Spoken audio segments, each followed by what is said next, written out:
तो ये पूरी रिपोर्ट आपने देखी और देखा कि किस तरीके से ये पूरा जो सियासी ड्रामा आज हुआ, ये पूरा घटनाक्रम नवनीत राणा और उनके पति रवि राणा की गिरफ्तारी पर आकर फिलहाल खत्म नहीं हुआ है, बल्कि अब यहां से और शुरुआत आगे होगी। लेकिन सांसद नवनीत की गिरफ्तारी पर मुंबई की सियासत में हंगामा जरूर मचा दिया है। इस पर हम बात करेंगे और इस पर चर्चा करने के लिए हमारे साथ कुछ खास मेहमान जुड़ रहे हैं। महाराष्ट्र बीजेपी के प्रवक्ता राहुल नार्वेकर को आप देख रहे हैं, हमारे साथ जुड़ गए, और शिवसेना की तरफ से शिवसेना नेता विक्रम सिंह हमारे साथ जुड़े हुए हैं।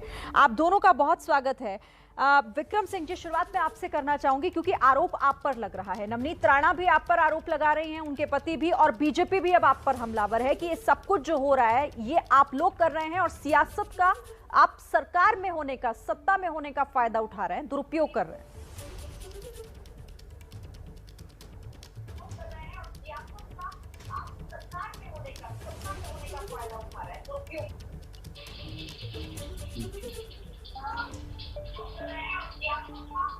विक्रम जी, आप तक मेरी आवाज पहुंच रही है?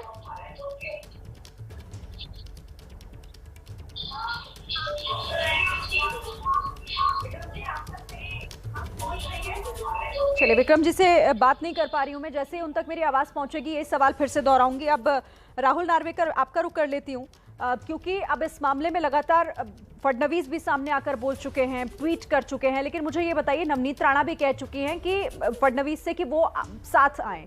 बीजेपी इस मामले को कैसे देखेगी, कैसे अपना विरोध दर्ज कराएगी? महाराष्ट्र में जिस प्रकार की अराजकता और कानून को जिस प्रकार से कुचला जा रहा है वह आज अभूतपूर्व है।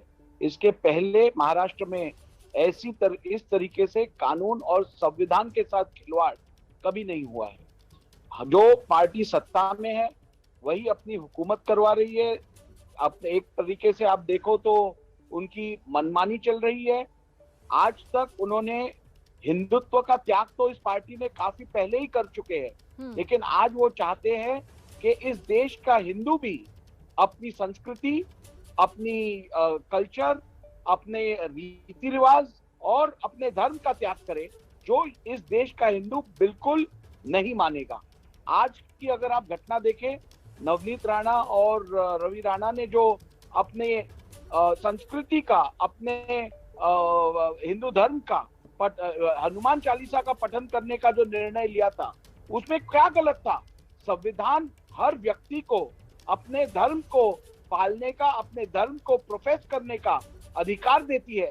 फिर इस पर असंवैधानिक तरीके से किसी को अरेस्ट करना, उसे अपने धर्म का प्रोफेस करने का संधि न देना, ये कंप्लीट अनकॉन्स्टिट्यूशनल है। और ठीक है राहुल नार्वेकर जी, सवाल मेरा ये था, आप लोग क्या करने जा रहे हैं अब? माफ करिए, मुझे आपका प्रश्न नहीं सुनाई दिया। मैं ये कह रही हूँ राहुल नार्वेकर,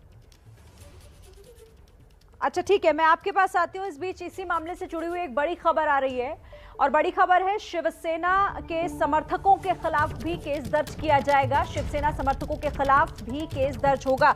आपको याद दिला दें कि जब थाने में ही शिकायत दर्ज कराई गई थी नवनीत राणा की तरफ से, और उन्होंने कहा था कि उनके ऊपर जानलेवा धमकी उन्हें दी जा रही है, उनके घर पर हमला हुआ है। शिवसेना समर्थकों के खिलाफ उन्होंने ये मामला शिकायत दर्ज कराई थी, जिसके बाद अब खबर ये आ रही है कि शिवसेना समर्थकों के खिलाफ भी केस दर्ज होगा। उनके घर के बाहर बड़ी संख्या में शिवसेना के जो कार्यकर्ता थे, जो समर्थक थे, वो वहां पर जुटे थे, जिसके बाद वहां नारेबाजी भी लगातार हो रही थी। और इन्हीं तमाम बातों को लेकर देखिए, वो तस्वीर, ये उस वक्त की तस्वीर है जब वो एप्लीकेशन दी गई थी राणा दंपत्ति की तरफ से, और इसी में शिकायत दर्ज कराई गई थी। रौनक कुकड़े जुड़ गए। रौनक, शिवसेना समर्थकों के खिलाफ भी अब मामला दर्ज करने की तैयारी कर रही है पुलिस?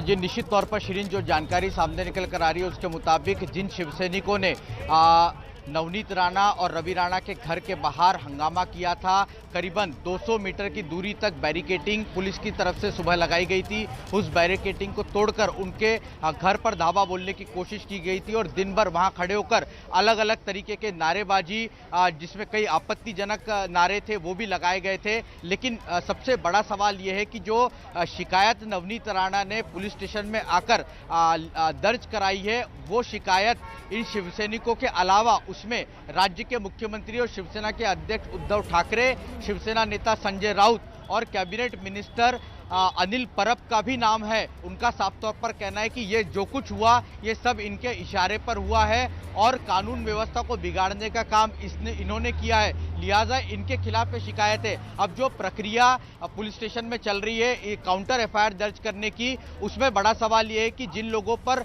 आरोप लगाए गए क्या उनके खिलाफ मामला दर्ज होता है, ये एक बड़ा सवाल है और यही पर सबकी निगाहें टिकी हुई है। जी ठीक है रौनक, रही आप हमारे साथ।